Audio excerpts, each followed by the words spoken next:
Hello, beautiful people. Welcome back to my YouTube channel. And in today's video, I have somebody here that will be talking about STEM um, side of study abroad.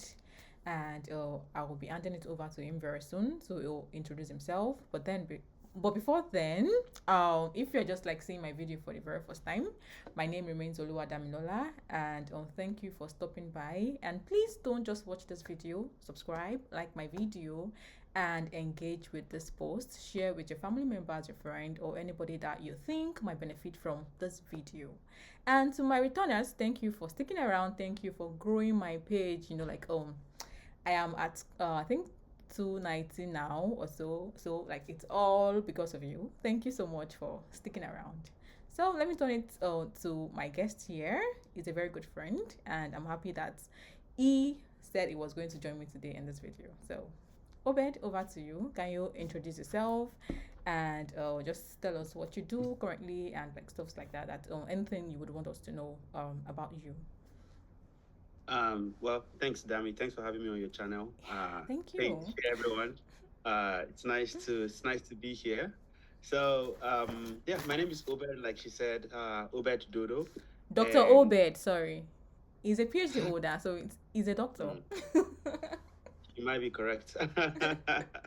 So, but yes, I'm currently a senior scientist, working somewhere in New York, with a cosmetic and uh, personal care manufacturing company.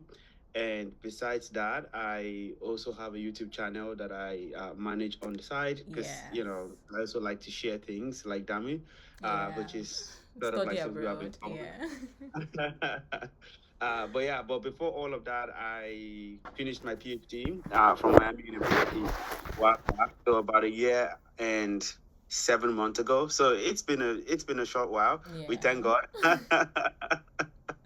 But yeah, so I'm just happy to be here because I think I will be coming with a fresh perspective on the STEM side of things because my PhD was in chemistry. Yes. So Yeah. thank you again, Obed, for joining me here, for using your time to be here on this channel. And Well, like Obed is a rich man right now. Like he has been working for over a year, and so like he's a rich man. So go to his channel and beat him. Like just contact him. Oh, Obed, can you do this for me? He's a rich man. fake news. That's all I would say. It's not. So, let me go straight to my first question that I have because I have built a list of questions for Obed just to satisfy your curiosity, the viewers' own curiosity about on how to study abroad as a STEM student, or like on how to like search for schools, like specifically for STEM programs. And I've had like a couple of questions about like do I need to write GRE? Do I need to take this test? Do I need to do this? Do I need to do that? So this video is just like dedicated to the STEM students, just to give them clarity about how to proceed or process their study abroad journey. So the first question I have here is when did you first start planning to study in the US, and what were your first steps? Hmm, that's a good question. So, when did I first plan? Yes, like Start planning. when did you Okay. start, or like when do you like conceive that thought that I think I should study abroad. I think I want to study abroad. I don't want to have my master's degree in Nigeria. I don't want to have my PhD degree in Nigeria. So when do you conceive that thought of I want to study abroad? That's a really good question, actually. Because I didn't conceive the thought. Okay, it's fine. It's fine. Just tell us how it all So, started. Like yeah, when did the I'll give you the dream like gist of how it come happened. together? Yeah. So I stumbled on the whole thing, you know, Oh, on okay. the WhatsApp group. So, it was a WhatsApp chat, a flyer, and it was like, "Do you want to study abroad? Do you have a first class Hmm. email, whatever email?" I know, just it was so random. It was my school. It was my graduation class WhatsApp group What else? Oh, okay. from undergrad. Yeah, and so I still remember the person that posted the flyer, Okay, and so I shout was out to the person. thinking, Thank you for posting the big shout flyer. out to Nafisa. I don't think what's funny is I don't remember her last name, but I remember it's Nafisa. So yeah. So she shared that, and although I know the person, I can Yeah, you identify. can I don't know recognize the her. person when you see the Uh, person. but yeah, so she shared that, and I sent an email. Apparently, I was emailing the U.S. Embassy, Oh, in Abuja. So it was Education USA flyer. oh, yeah, I've And been about that. yeah, Yeah, so there is section of the U.S. Embassy in Abuja. They have them in the consulate in Lagos as well. Yeah, And I know. so I've never heard of them until that day. So I emailed and they reached out and they were happy and they were like, "Oh, definitely come in for a free session of like talking about studying in the Consultation U.S." and all that. Wow. So I visited and that was how the journey started. Okay. So, And this was 2 months before NYSC. so okay. Yeah, So Obed never thought of studying abroad before coming across the flyer on the group. Oh, that's yeah, an interesting story. yeah. Okay, so when you came or like across the flyer and you reached out for consultation, so what happened like after that time, like were they able to like assist you, because like from what you just said now, like they seem like a very good resource for you when like you were in that journey. So like can you walk us through like how they or like helped you navigate the study abroad journey thing and all that? Yeah, my story will not exist without basically Education USA. So that's Okay. but I went to that meeting. It was an orientation meeting where they tell you about what it means to be Mm-hmm. able to study abroad, what is required. It's basically most of the things we make video about. But About like they have people, real human beings in Nigeria, setting up meetings, talking about it every Wednesday in Abuja and I guess in Lagos in too. Lagos, yeah, I think I don't so. think people know about No, it. oh, wow. They should explore. They should explore that though. Yeah, It's a yeah. very good So opportunity. I attended and I learned about the requirements for applying. Mm-hmm. And what stood out was they said if you have a first class from a public university in any science field, you can apply for a special program called Opportunity Funds Hmm. program. Okay. And I was curious. So I was like, okay, I mean, I just graduated, literally just graduated maybe like a month or A two month or ago, two. and I Yeah. have my degree, a first class in chemistry. Mm. So I was sure that, okay, Oh, I never knew about that. First oh, class. really? Yes. Well, Okay. we live, we learn. Scholar. Okay. Yeah, My scholar. yeah, Oh yeah, continue. yeah. It's a scholar. So, so I was like, okay, I qualify. If you have a first class from a private school, they assume the money you need to go through the application process, you probably Mm-hmm. have it. Like, if you can afford to pay private school fee, that means You can you can pay afford application fee and do certain application things. So fee. that's the Oh, rationale around it. around it. So for Oh, those of us poor people's children that went to public schools, like, okay, we got you. we got you. So you apply for the OFP and and then they'll carry it from there. So I explored the opportunity. It's a very rigorous application process. Lots of essays to be written and Wow. some mock exams and all of that. So I did all Exam. that, send it read to me. And the essay is like writing a personal statement. So Oh, I didn't know anything about that process. That was my first time. So I had to invest a lot of a lot of time time. working on all my materials. Mm-hmm. So I think they're using that as a way to vet people to be sure you're a serious person before Person, they yeah, even to know your consider you. intention, like if you really want to do this, or like you just stumble on it and you're not very Exactly. serious. I Oh, put in a lot of work and applied, and I got accepted for the OFP. And just in a nutshell, it covers my application fee, my GRE, or we'll get into that, but it covers everything I need. So virtually it like covers your everything that you needed. cost, including flight, if you secure scholarship. Oh, so to get it short, it covered your application fee, your standardized test Every, fees, flights, and every other yeah, thing that we can think of that is tied to study everything abroad. involves, yeah, that is tied to leaving Nigeria, basically Japan. Okay, please, if you're watching this video, don't miss out on this opportunity. And if you are first class, because it's basically for first class, and if you graduated from a public university in Nigeria, please explore the opportunities. And if you're watching from another country, explore the opportunity to, like, if you have US new US, what do you call it, like US education in your country, right? Education USA. Education So they are USA, yeah. actually in many countries, Many I countries, believe, yeah. So like over 100 explore the countries. opportunities in your countries, please. Like it's Yeah. something that you should try. Like someone paying for your flight, like is that flight gone gone? That's a lot of money. My flight was $1,700. I still remember one way. I don't even know why it was that expensive. Lufthansa. Oh, well, I guess I know why. It was too close to It my was too close departure. to your resumption. Wow. Okay. Yeah. So this will lead me to my next question. So we've established the fact that Education USA helped you like in some certain ways, but then like you had to like put in some work yourself, because like they didn't help Yeah. you research the institutions that you wanted to study in. So how did you like research for those schools that you submitted your applications to? Like what step did you take, and how did you decide on those schools? Because I like understand that like you must have come across like a lot of schools, and you must have like built your school lists. Like we have like a lot Yeah. of options, because here we have 36 states in the US. No, 50 states, sorry. 50 states. I'm not in Nigeria. What am I saying? We have It's 50 fine. You're states. excused. We have 50 states in the US, and we have over 1,000 schools in the US. So please, so can you tell us how you're able to like streamline the schools that you sent in your applications? Yeah. So something I didn't mention earlier Mm-hmm. is that Education USA doesn't just say we have money to sponsor serious students. It's Okay. actually they are providing guidance. They are literally Oh, holding your hand through the process. through the Now, process. Okay.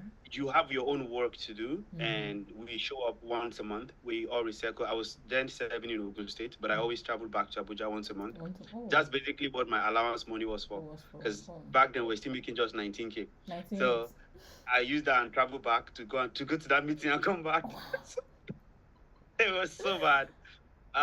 You were But investing that actually. say what? You were investing, like you were investing Yeah, like in the yeah. process. So. Basically, yeah, it was rough, but they were providing guidance. So they were guiding me through the process. Like there was a group of people going through the same thing as me. Mm-hmm. We were all in the same WhatsApp group, and then there are people that are non-opportunity funds people, but they are also members of Education USA. Oh, You can okay. pay to be a member. You get Oh, an ID card that will allow you access to the of embassy's embassy. library and the Wow. consultant. So they would Wow, work that's with great. you, and they And always like, tell is you they that are the fee? Is it number one. something expensive?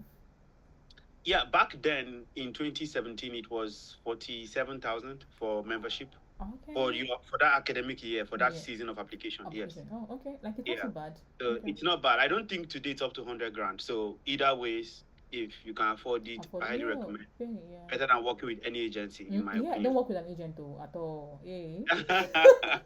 But They will just yeah, buy so you. to answer your question specifically about my school search Mm-hmm. process, when they informed me that I got accepted to the OFP, Mm-hmm. I just left NYC camp and I was reporting to my place of primary assignment to PPA. Oh, your PPA. Okay. And I got the email. I went crazy. I was like, oh yeah, so this has checked out.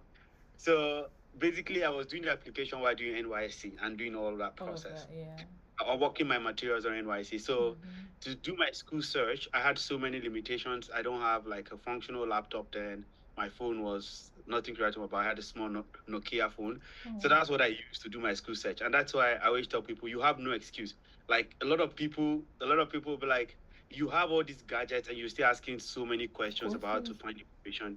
It's right there in your hands, guys. Just Why right do you there. have them? You have your resources with you. Use them. Use them Yeah. correctly. So on that WhatsApp group where we are, some people said they use usnews.com to source their list of schools, and that's how I heard about usnews.com. Oh So yeah. I went on there and I just Googled graduate programs for chemistry usnews.com. So Mm-hmm. if you do that, it will take you to ranking for graduate programs. Now, it typically would start with the highest ranking schools in Mm-hmm. chemistry, like UC Berkeley, Stanford, Mm-hmm. Caltech, MIT, all Mm-hmm. those guys. Mm-hmm. Harvard, it would list them like in first 10, First time, and then yeah. it would goes to like the next 10 to 20, 30. So for chemistry in the US, generally, I would say universities, generally, I think they have over 3,000 universities, like well, universities and Or colleges. colleges, yeah. But for chemistry, any program that makes it to that list is a good school. Mm-hmm. So that's what I would USnews.com, say. like, is a verified site now. Yeah. Yeah. So they had like 220 schools on their list for chemistry back in 2017. And I think Miami University was like 50 something Yeah, back they're then. in 50. Yeah. So I don't know if it is still that way for chemistry. I don't want to say anything about that. But I think they or like they are usually in the like 50 kind of thing, like even in their ranking like 50 kind of. Yeah. And I'm Yeah, those who don't know, Miami is the school I attended, which is where I also met Dami. yeah. So, but what I'm trying to say is, it may come as a surprise to you guys, but I actually researched 200, I would say over 200 schools with my small Nokia phone. So you note down those 200 schools. I looked each one, their website, their requirements, deadlines, everything. Everything. Faculty research, yeah. Wow, that's a lot of work. Yeah. So the thing is, I think that's what separates a lot of people from other people, which is the willingness to put in the work. Yeah. And Yeah. I think that's how I got the OFPR. So it's just the willingness to, I had a friend then that I told, my best friend. He actually has a higher GPA than me. He was number one and I'm number two. He's a great guy. Shout out to him, by the way.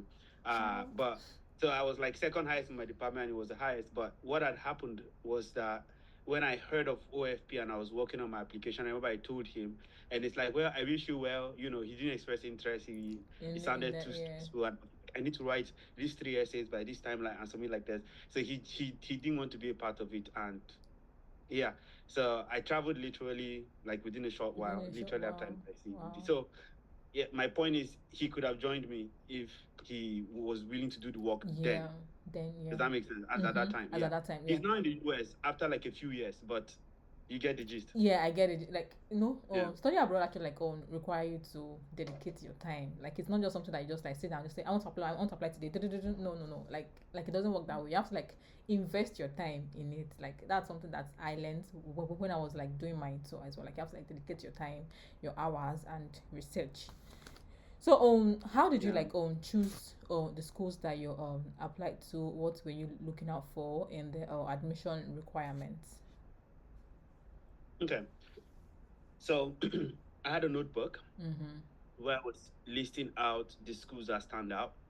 There are schools that as I look at the list, I already know that what they're asking for, I can't give them, right? Yeah. So it is the reason why I don't have any of the top 20 in my list of schools, because I was aware and they let me know even at the US Embassy with the like Education USA people, like you're competing with people around the world. You're competing with Indians, Chinese, you're competing with like the cream of the crop. Yeah. You know, those Kenyans, Ghanaians, you're competing with Americans for the same spot. And so you're trying to get into Harvard. That's fine. Like, you know, you can do it. Most people can do it, but like what exposure do you have like that qualifies you to be like somebody who gets into Harvard? Because they might be looking for people who have research. I went to a public school in Nigeria. I went to a school that was barely 13 years old as at the time I graduated. So my school was a baby university. It's a state university that was new. So we didn't have a lot going on, if you know what I mean. Even when it comes to research. And so my research, I had my usual project that everyone has in Nigeria. But that was it. And then I had my internship. And then my time at Covenant University, which was where I did my NYSC. So I had a little bit of experience there. And I'm glad I was at a university because I had a first class. So from what I understood, they typically will send you to a university. So yeah, so I was like, okay, cool. So this is nice because at least they will see that I have experience in a tertiary institution. Yes, that makes sense. I honed in on that. So, but like the truth is, the top schools are looking for like crazy specs. Your GRE scores are off the roof or off the chart. They are looking for like, you know, excellent GPA. I think I have the GPA. However, they're also looking for research experience and all of that. And so that is my problem. I know I don't have good research experience. I can't write an SOP that demonstrates any excellent research, you know. So therein lied my problem. So I intentionally didn't want to waste my energy and slot on schools that I know that I would just be a statistic. So I intentionally pick schools that I know are mostly safe for me, so that I increase my chances. Yeah. And so Miami was one of those schools, though I feel like they did have like, and back in my time when I was applying, GRE was required for almost every place. It's like on COVID and post-COVID that GRE thing just disappeared. But during my time, GRE was strictly required. So I knew I was prepping for GRE, I was prepping for TOEFL and all that. We'll talk about that later. But I had my list and like I was identifying schools based on what I think I meet and exceed. Okay. Based on requirements that I know I meet and exceed. So, for example, if my GPA was 4, I'll be looking for schools that accept GPA of 3.5, so that automatically I look good. Yeah, you look good. Yeah, I look good. Okay. Yeah, so that's one way. If you don't want to like waste resources and time, if you want to just play it extremely safe, you can do that too. So that's but why, keeping track. Yeah, and that's why I just like advise people that like if you don't know have like what the school require, just like take it off your list. Like for me, when I was like searching for schools, I was like looking. It's not that deep. It's not Yeah, that deep. Like we yeah, have like several yeah. schools in the US. So for me, I think I was like looking for schools that accept unofficial transcript because I don't have the money to start sending my official transcript to schools every now and then. I do not have that money. That is a very good point. I kind of blanked out on that one. If you don't, yeah, you can't afford to have official transcripts sent to every school. That was one of my requirements as well. They must be accepting non-official Yes, transcripts. like I'm like, Yeah, why do I need to be spending 50K on every application? For where is the money? yeah. If they need transcript, if they need words evaluation, they're Mm-hmm. out of my. You That's are it. completely out. It I is don't even out. look at you twice. Yeah. Yeah, so So that's one way to like scrape out those scores. So this will lead me to standardized test question. So what standardized test did you take, and what do you think about standardized test? Is it something that is compulsory now because we know that like post COVID like it became something that is not required, and or something like it's not required, and some schools actually say like it's recommended, or like being optional. Why some schools actually say that like it is optional, but then if you submit it, it could boost your chances, or like stuff like that. So like what do you think of standardized test? Is this something that is still like people should consider writing even if it's not required? You know. all right. So personally, I took two standardized and it was paid for, as we have established. But yes, that's it.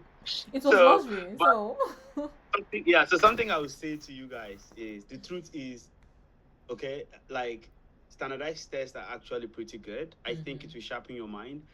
Just to give you perspective, before I was accepted to the OFP program, part of the interview process was that we had to take a mock GRE exam. And they didn't tell us. oh, They just said we could come for an interview. That was the first time I was hearing of the word GRE or the Jerry, term GRE. wow. Yeah, and it was a mock, and I just did it. There was math, English, and all of the fancy stuff. So we did that, and by God's grace, I survived. So, but apparently, we needed for our applications both GRE and TOEFL. So I started prepping for GRE and prepping for TOEFL while working on my essay. So there was a lot of work. One thing they did say, which I would also repeat because it's true, when you're applying to grad school and you're looking for funding, you're not just applying for school, you're applying for a job and you're applying for school. So you're applying for two things. And that is why you need to pay attention to the process and be very intentional about the work you put into it. So for me, I needed to do TOEFL and GRE. And TOEFL is the test of English as first language or First something like language, that. yes. Yeah, and then GRE is graduate research. Graduate. I think What's it's the I? general requirement education, something like that. I don't know. Graduate requirement examination. I don't remember what Something the something R like that. is. So, but it is usually good for people in STEM. I would say. For people So in it's for STEM. people in STEM. You're typically required to take GRE. Now, I did both, and my TOEFL was good, but the GRE was not great. It Okay. was okay, but it was not great. I don't know if I should say the number. No, don't say it. Don't worry about it. Yeah, You've but graduated, so. there was a lot. Yeah, I've graduated. So there was just a lot happening in life. Also, one thing I verified, because to further answer your question, today I'm glad that everyone has moved away from it. Nobody's asking. At least I'll say 90% of schools, or even more, Do are not not require. requiring Yeah. GRE. Because I remember being in school and I'm like, this school stuff has zero thing to do with GRE. Like GRE is not a true way of testing your ability to do grad school. It's not. Just so you all know. So if you have a friend who scored 340, over 340 on GRE, it doesn't mean that they will do better than you in grad school. It doesn't mean anything. Just keep that in the back of your mind. And if you didn't do well, don't back out. One of my friends that time that we took the exam together, that was part of the program, he scored higher than me. And he intentionally removed himself from the program. He said he was too shy, that he didn't do well. Yeah. Yeah. So Okay, that's like weird. yeah. He ghosted everybody, including Education USA. Wow. He just So because I don't know if he has anxiety or whatever was happening, but yeah, so he just disappeared because he felt bad. But to be fair, they kept telling us we must score 330 at least. So that was the impression from the beginning. So if you didn't score 330, you feel like a failure. So now I that get was why. that was Why kind you of what felt that happened. way. Yeah, Okay. but just FYI, 330 is excellent. It's like It's 330 over 340, so that's ridiculous. Mm. That's okay. Okay. I never took the exam because it was not required, because I was kind of looking for schools that do not require GRE, It is and not important. yeah, That's it what is I would not. say, in case anybody's wondering. Yeah, so if like you can put it on your own, like list that like schools that are requiring GRE, you will not like apply to those schools. Like Yeah. just shoot for schools that do not require GRE, and like things that that you cannot like afford. Like don't go for those schools if you know that you cannot provide them those documentations. So another thing I have So, is Tammy, can I add something real sure, quick? sure, sure, sure. Go Just to on. help viewers understand something. So, if I go to Google and I put in graduate programs in chemistry, Mm-hmm. PhD, masters, usnews.com, and I Mm-hmm. Google search it, it will take you first to the link of usnews.com for Mm-hmm. graduate programs in chemistry. In chemistry. Click on that link, it will show you the rank from number 1 Mm-hmm. to 200 or To 300 for yeah. chemistry. Now, you can, if you're feeling ambitious, you can start from the number 1 school. Click, it might be Caltech, for example. Click on Caltech. Yeah, accounting is a good school. Don't focus on the information on usnews.com. So what I do, if it shows me Caltech number 1, I will copy the name California Institute of Technology. Yeah. I'll copy it and go to another Google tab and put California Institute of Technology graduate program in chemistry. Then that's what I'll Google search now. Mm-hmm. So I Google search that, it will take me to the chemistry graduate program for Caltech.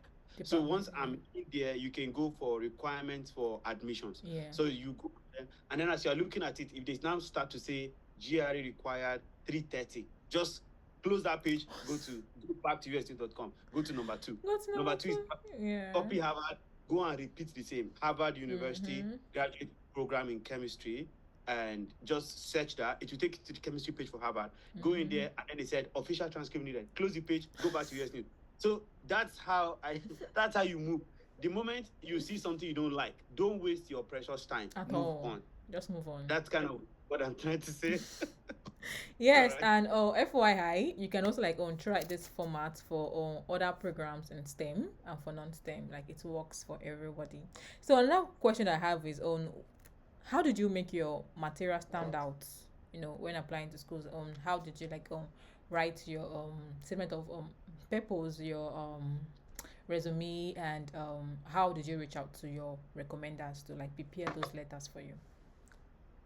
Good question. So that's a very broad question too. It is broad. Yeah, I kind of like I wanted to tie it to. That's one. That one threw me off. I just wanted to tie everything together.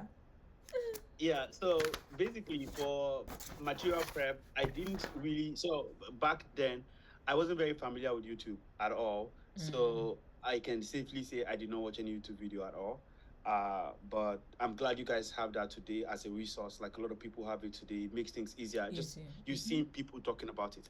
So I basically just Google search a lot of things. I'm like examples of statement of purpose, example of personal statement. So it's just like articles on the internet about like how to start strong, how to keep the reader curious, how to keep the essay exciting. So stuff like that. So I would read articles like that and get some ideas, and then as I work on my essay, and I basically I'm happy to say I wrote my first draft from scratch, and I have my full 2-page letter. Now I had a group of people that were going through this process with me. They interviewed. I remember they invited 20 people to the interview for OFP. 19 people showed up, and they gave the offer to 9 people, and I was one of the 9 people. And so we had a small team. We had a small group that we were doing things together. So we would share our documents with each other and be like, what do you think? What do you think about So one of the guys, shout out to Olamide, I remember his name. So I said my SOP to him, and he looked at it and he gave me feedback. He's like, oh, your paragraph 2 should go under your paragraph 2. Paragraph 2 should come first. So people give you feedback about the structure. And he would often say, and not just him, but they would often say, eventually it is your essay. It should sound the way you want it to sound. Yes, exactly. Because that is what the school wants to see you. The genuinity, your personality. Yeah, and I think one of my videos I said your first paragraph should show your personality. Anybody that reads it should be able to see you in it. Yes. Are you a funny person? Are you quirky? Are you a nerd? It should show. So so basically the same thing. So I got feedback from people, and my resume used to be very bad. I don't even know how they accepted me in the WFP in the first place. So until I started with them, then I realized a better way to do resume. I got feedback from them. But my answer is that I had a group of people that were giving me feedback constantly, giving me feedback, and I was giving them feedback for their own documents as well. Yeah. This is why it's useful to always do this with someone who you know is going through the same journey. It really helps. Yeah, it really helps. Yeah. So for the recommender part, yeah, I reached out to the place where I did my internship, and then my department head, and then my research advisor. That's the person that was my advisor for my undergraduate project. So those were the three people that wrote my recommendation letters. Yeah, you know that like in Nigeria, like reaching out to professors like a sport, like you have to like keep hammering on them, visit them, like stuff like that. And in my other video that I spoke about letter of recommendation, I was like, when they are contacting their recommenders, they should go with their SOP, their resume, like just to like involve them in the process, because I feel that that's one of the ways to do it, because that was what I did and it worked for me, because like my professor like actually like felt really involved in my study on like her broad journey, because like that may rewrite this part, so I just feel like it's something that people should cultivate doing, and desist from writing your recommendation letter yourself. It is not good. Yeah. So I just wanted to like put it down. Speaking of that, actually, I was going to say it's funny because I saw you made a video on letter of recommendation, I think last week. Yeah, it was last week.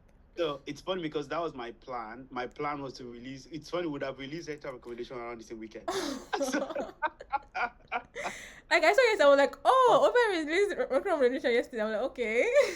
Yeah, but last week I couldn't pull it off because of my schedule, and until this week, and I was able to pull it off and do it. But I'm basically curating like videos for different things in the process. But yeah, speaking of desist from writing the letter of recommendation, that could be so. How do I put it? You can desist from doing it, but I would say that is debatable. It is actually it is like that's my own personal thoughts. My own personal thoughts. Yeah. So I would say if you have a professor that is invested, like she said, the person is invested in her, and the person wants her to succeed. So the person is actively. In fact, I think I was reading somewhere. The person said, when you ask for letter of recommendation, make sure you say, "Can you please write me a strong letter?" Definitely. Emphasizing for people, if you are writing it, put it strong in capital letter. Let them know you are serious about this. Bolding it, yes. If you are talking to them, emphasize the strong, so that they realize you are not just asking for letter for letter's sake, because everybody's busy with their life. Everybody's busy. And so sometimes. And because in my video, I did give the clue. One of the clues, I was like, if they are open to it, offer to give them a draft. Draft. If they are open to it. You can give them if they're not open to it. Just emphasize what you want in some of the bullet points that you give them. But that's about it. But yeah, did you give bullet points to your person? No, the person actually requested for a meeting. So I went and we just had like this discussion, and I told them like my goals for the program that I was pursuing, and like show them my SOP and my resume, and like, okay, this sounds good, but then like if they were my admission committee, like they would have like further questions, like why can't I include this, like they gave me more perspective on what to write and what to like exclude from it. So it was helpful for me. Makes no sense. It was helpful. So it's either an in-person or virtual meeting like that. Or if you are not meeting them, you can leave them. You can send them. I think so. Standard practice. Let me just put it out there. When you request, if you are emailing or let's typically say you are emailing or you're sending a message requesting for a recommendation, you send a resume. Yeah. You send your transcript if you have it.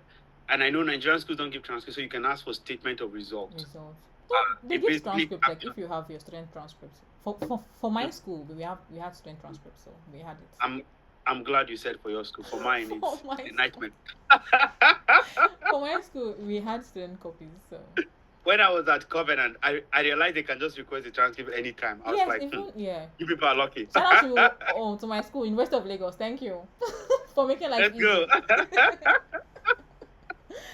Yeah. So I'm hoping my school has changed. I hope they have changed their ways. So, but yeah, no. So definitely resume, transcript, Mm-hmm. and and I think you can send. You can put it in a Word document. Yeah. Just emphasize if the school's values are focused on research. If they Mm-hmm. want to learn more about our research, you can say, "Oh, this school is interested in knowing In about my research. research strengths, Mm-hmm. or they're interested in knowing about my leadership skills, or Mm-hmm. they're interested in knowing about my collaboration strengths." So you Mm-hmm. can specify. You're not telling the person what to say. You're just helping guide them. Basically, when they go sit down to write, they are not starting from scratch, thinking, "Oh, Mm-hmm. wait, what should I talk about today?" Mm-hmm. So you give them more like a direction. That Yeah. would help. Okay, thank you so much for explaining the application requirements process. So this will lead me to the funding opportunities that are available for STEM students. What do you think the common source of funding is for STEM students?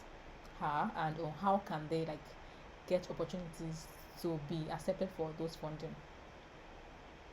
Yeah, let me confess something real quick. Okay. Because education, my exposure to this process the first time was through Mm, Education USA. yeah. The requirement for it was that you must have a STEM degree Okay. applied to it. So in my head, I didn't know that people that study English, history, geography, and all those Like other maybe non-STEM. geography STEM is some, yeah. I didn't know that non-STEM people also have these opportunities.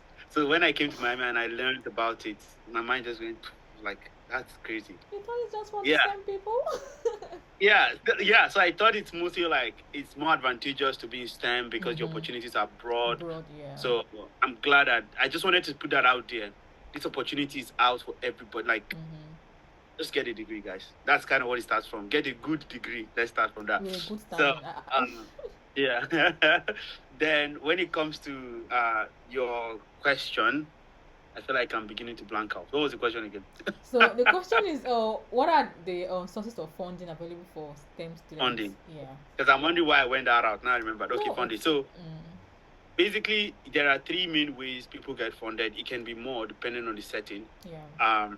So well, maybe we could say four, but the first one is I would say there are three categories. So one of the categories is a set of three things: graduate research assistantship, Mm-hmm. graduate teaching assistantship, and graduate administrative assistantship. Yeah.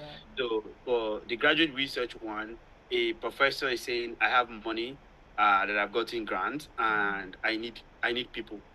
Usually, professors don't go in the lab and do research. So breaking news, in case you guys don't know, the people that win Nobel Prize, that they're like, "Whoa, Nobel Prize in chemistry this year is for It is for this you know person. connecting AI to the structure of biochemical molecules."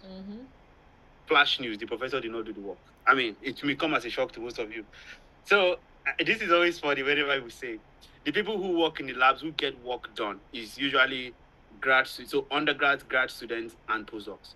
Professors don't touch any. They don't even touch beakers. They don't touch anything. Oh, So that's new to me. uh, they might do that. Yeah, they might do that at the onset of their career. But when they are usually winning a Nobel Prize when they are 60 something, they've probably not been in the lab for 30 years or 20. So don't be surprised. Um, so they are looking for hands and feet. So they get money. They have an idea. They need you and other people like you to come and work in the lab. So they have the To money, they just execute need it. someone to come and work in the lab. So they win the Nobel Prize for leading the research, not because they were like going around doing this. So they need you to come and do it. So that is where you come in, and that's where the graduate research assistantship comes in. So there's always a bucket of money for students that are willing to do research. So you're doing that research, you're getting that money pays for your school fees and pays your stipend. Yeah. Okay. So that's one. Number two is the graduate teaching assistantship. That one is paid by the department. The department is saying, help us teach this general chemistry course or this general physics course, because engineering students are coming to us, geophysics students are coming to us, chemistry students are coming to us. Our professors cannot handle 300 students by themselves. Yeah, definitely. We need to come and help grade and monitor the classes. And that's where you come in. So the department is paying your school fees and paying you stipend for that. The third option is the graduate administrative assistantship. Yeah. In this case, they need someone to answer the phone or respond to emails or plan department functions like picnics and events Programs and and all organize that. whatever Yeah. things. Those kind of stuff, you are like an assistant in the department. You get paid by the department to do that. The other two buckets really is when you, I would say one is you get a fellowship. So a fellowship is different. Some people, it's not very common directly from Nigeria, but usually universities that are very big, like Yale, Princeton, like some Ivies, their alumni network have money a lot. So they donate a ginormous amount of money to the department. Yeah. And they have a fellowship called, let's use my name for example. Let's say Miami. Say one day I give Miami $1 million now. And Miami will now create a fellowship or a fund called Obed Dodo Fellowship. scholarship, of foundation scholarship or something like that. So now it is meant to sponsor high achieving students that are applying. So they've accepted 20 people into the program, and the scholarship will sponsor 5 students. And so those 5 students will now be known as the Obed Dodo Fellows, for example. So they are being paid from my money, not the department's money, not the professor's money. They are being paid from my money that I donated. Does that make sense? Yeah, sure. So you can. So when you apply to the school, sometimes some schools will ask you, do you want to apply for so scholarship or so funding? They're usually very competitive, but you can try, because if your application is very strong, you will get that. What does this mean for you? This means you will be just, all you need to do is show up in school, do your class, find a research advisor to be working with. You don't have to do teaching, do TA, or do, like, you don't have to do extra things like everyone else is doing. You are just getting paid for it. Yeah. Literally.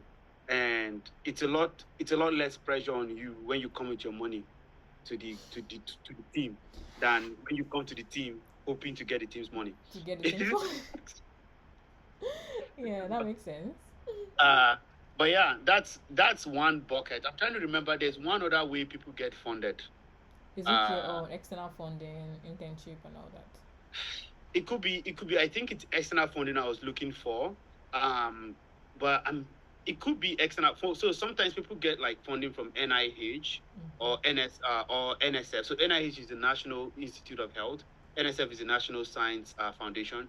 So you can get money from either of these people. So my girlfriend, the person I'm seeing now, she's actually currently schooling under the NIH fund.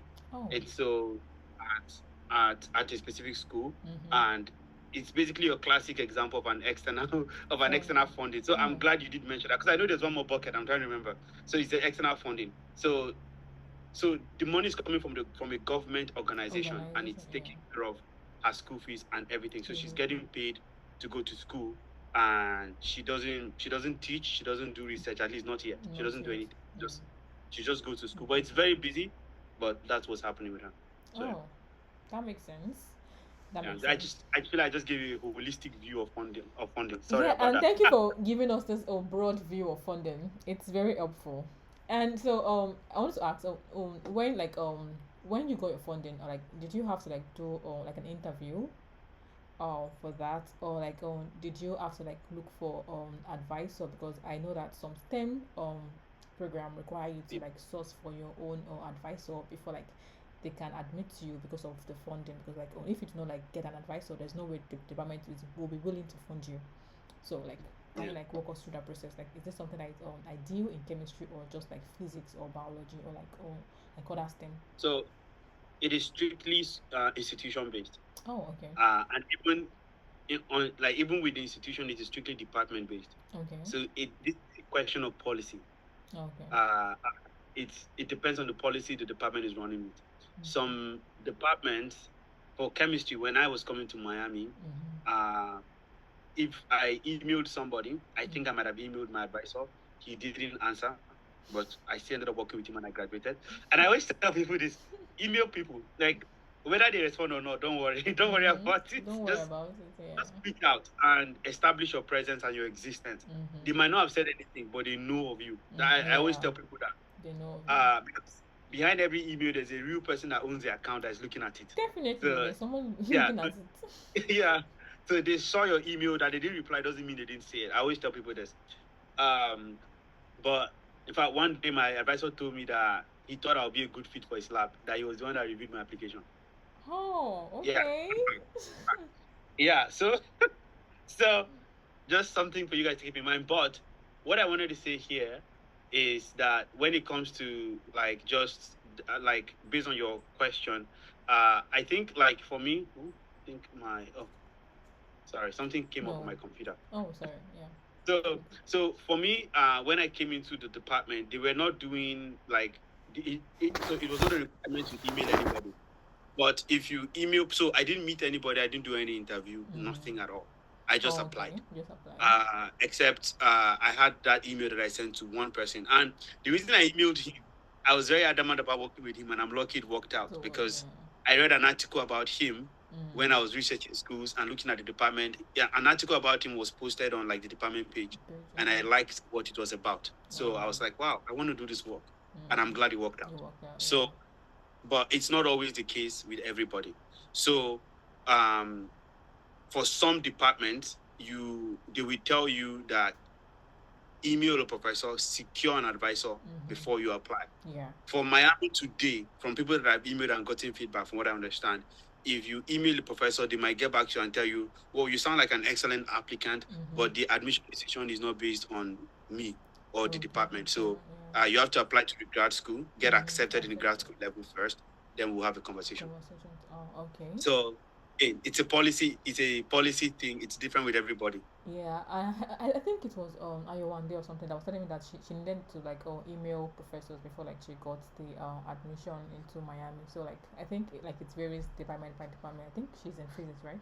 So like she has to like email and all that. So what I would just advise everybody is that check your admission requirement to say that you're not advised to reach out or like reach out like either ways. So we're coming to the and also they should feel comfortable reaching out. Yeah. Like don't be uptight. Feel free. It's like sending a text message, except it's not. There are videos on emails and all of that. I think I have one. I don't know if you have one. No, but I don't think so. Feel free, look up videos on cold emails and send them. Send the emails. Feel free. It's not a big deal. Just enjoy the process. That's what I'll say. Yeah. Express yourself. Express your interest. Talk about how your interest aligns with the professor's area of research, something like that. So just write something that you know that will sell you out more to the professor. So this will take me to my to another question here. We're coming to the end of this video. I'm trying to like round things up here. So what was your first visa application like? Like how was the process like for you? Is it something that you like it was fun for you? Because I remember mine, it was seamless kind of, because like so how was it for you? Seamless is a good term, so I'm happy. I'm happy to hear that. Yeah, I think if you're asking about mine, yours. Seamless. Okay, so I think we have I'm just messing similarities. Okay. It was seamless because like it's my first time and I got it without like asking much questions, like it was just why do you want to study in Miami, like why this program, like just like expressing myself, smiling, or just being myself. So that's why I said like, it was seamless. So I can give a bit more context to mine, but so for the visa, because I was working with a team of people that do this every day, that's basically their job. Yeah. And they are paid by the US government. So it's a lot easier.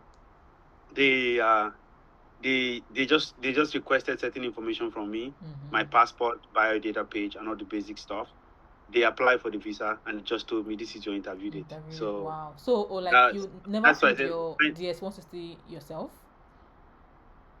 Oh, okay. Yeah, that's why I said if you are looking for seamless, mine was seamless square. I think yours like is more seamless than mine then. Maybe I shouldn't have adopted the word seamless for mine. So no, you should. It's good. It was seamless. Look, I know people who have suffered with that process. So I know what you're talking about. But also they went through that trouble for us. It's just a small group of people in the OFP stuff. Yeah. So we are like a special project, so they take care of us well, and I appreciate that. So they applied for this 160. Is it 160? I think that's it. Yeah, so that like service fee and everything. So they paid the service fee. And all I have to do is I have my You did interview your service date. free? Yeah, Wow. all I had to Okay. do was show up and go to my interview. But also, they're like, because they've invested in us and you've already secured admission, they can't afford for that to be a waste. So they even give me like a letter from the ambassador of United States to Nigeria, and it's congratulating me for being accepted to the OFP program and to say that I'm being sponsored by the embassy. So they're like, if the interview is even going sideways, just offer that Just letter. offer this one, no, I beg. Our money must not go to waste. Like, two-factor. Okay, not what they did for you guys. Yeah, Okay, that's a two-factor two-factor authentication. authentication. Yes, like That's more like a backup plan. So we all yes. had that, but I never used it. Just so you guys know, I didn't even use it. So, But it's a good but way. Like it's good. It's good I had it. actually. I had it. Yeah. So that's why I always tell people. So I'm like currently working with some people trying to guide them. And in my head, I'm like, once they secure offer, I will just direct them to Education USA. They should carry over from there because I think when it comes to working visa, they are the like working around visa issues. They are they are the best people to work with. That's what they do on the daily basis. That's their job. So that I'll just direct you to them because I didn't really do mine, so I can't really speak to that process very well. Yeah. So I just direct it to them because I know they are good, and they actually mock trained us we did several mocks, maybe like 2-3 times, and they hear my response and they give me feedback. And they're like, you can't say that. So they already trained me even before I went for the interview, and then they still gave me the letter. So yeah, they prep you as best as they can. Oh, that's very So that was my experience around visa. Yeah. It was really really seamless. Yeah. Yeah, it was very. I think I got like 2 or 3 questions. It wasn't that much. It wasn't much. Okay, so I think this will be my last question. So it will be I'll be tying this question around. So Okay. yeah. So what was your experience? Your first experience as an international student in the U.S. You know, your first time being in the U.S. Like, what were your culture shock and how did you manage your schedule? You know, your academic demands and your own personal life demands. How did you like tie them together? And what was your typical day then as international students studying in the United States of America in chemistry? And how did you adjust to the system here? So, oh my gosh. I'm just putting everything together. So it's just like okay, you're like just say anything you like. Anything. So basically when I first came, let me see, I arrived in Chicago. My is it Midway or OR? Hey, I think. Hey, yeah. So from there, flew to CVG. But I was waiting for a minute. I was just shocked that like there was a train for me to go to from one terminal to another. I needed to take a train. I'm like, I can't. The train with no driver. There's nobody driving it. yeah. I was like, wait, I'm like, are we leaving the airport? For a moment, I thought we were leaving the airport. Also just know that I'm like a poor guy coming from Nigeria. I'm like, what's happening here? No, I also felt the same way. You're like, what's going on? So the train took me to somewhere. Then we took a bus. Then later we arrived at somewhere. They're like, this is another terminal. So that was like crazy. I was like, how can the airport be this big? And then I was hungry, and I wanted to get Coke. And I remember the Coke was $4. I've talked about this before. And I'm like, wait. And again, because it's airport Coke, so it's not like every Coke. Yes, Coke is not $4. No, it's not $4. But airport Coke is $4. So so just to keep in mind, the last time I bought Coke, that was like the last time I traveled, like maybe 2 weeks ago. The Coke was almost $5 in New York. So just don't buy Coke in the airport. That's the summary what I'm trying to say. That's one of my cultural shocks. I was like, I can't believe this. So but yeah, so I came in and I realized I had to combine a lot of things as a student. First of all, there's the excitement. Wow, this is America. Everybody's nice. Now I would say everybody appears nice. So because I was emphasis on it appears nice. Yeah, everybody appears nice. So it's also easy for everybody to appear nice or be nice because the system works. Things work like basic things are not missing, like light food, and all of that. So everybody appears nice. And I quickly realized that I am combining so many things in my life. I had all this orientation to catch up with. I had registrations to do. I have schedules. That was the first time I started to actually use Google Map, Google, sorry, yeah. Google Calendar Google to Calendar, schedule yeah. every single thing. Because back in Nigeria, it used to be more flexing. You just show up when you can, and if you are late, it's fine. It's like everybody understands being late. You can't be late. I No was African time here. I was late to a meeting and they started emailing me and they're like, "We are waiting for you." Like they refused to start a meeting because they're waiting for me. Yes. And in my head, I'm like, "Who am I?" You know? Like, who am I? Why they want to start this meeting and I will I'm join? like, I am at home in my bed and they are waiting for me. I'm kidding. I was not my bed, but they are waiting for me. So they refuse to start, and what that does is it will make you really realize the impact of your action because Yeah. you have dragged everybody back by being late. Yeah. So it's very important. So those are some of the things that were shocking. Then I quickly realized I needed to start teaching something even I didn't understand because I got accepted to be a TA. So I was doing double work. I was spending a lot of time in the night reading to understand what I needed to teach before I go into teach it. And then I had to read for my classes. Then I had to go start talking to professors to figure out research. So there was a lot going on. And when I figured out my research group and I got accepted to the group, I had to combine research and teaching and my schoolwork, Your which was schoolwork. That's a classes, lot.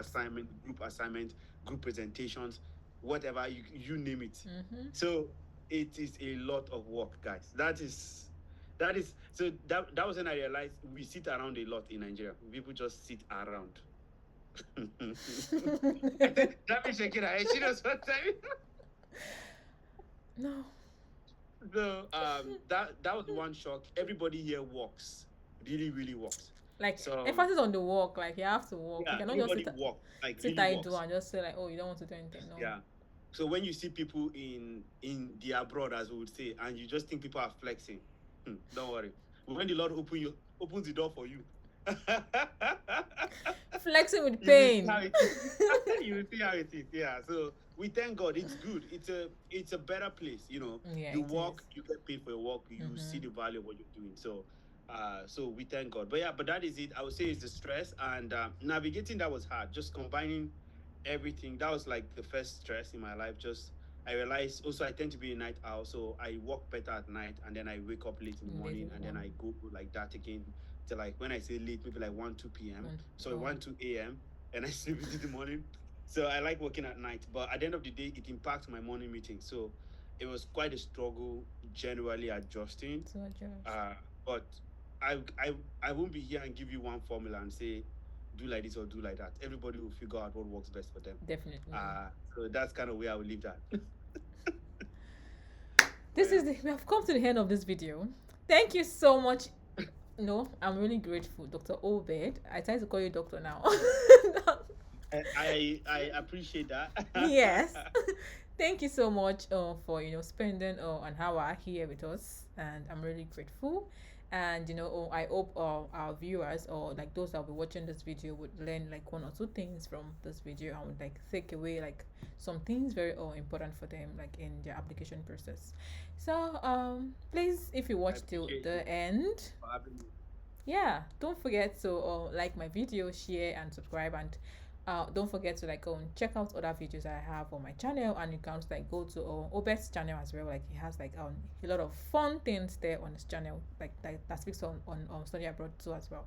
So please support us, subscribe. Like you cannot get enough information on the internet, and like we all have our different perspectives to this study abroad thing. So like gathering everything together would actually like make your study abroad journey very easy for you. So thank you all, and see you in my next video. Bye. Peace out. Thank you.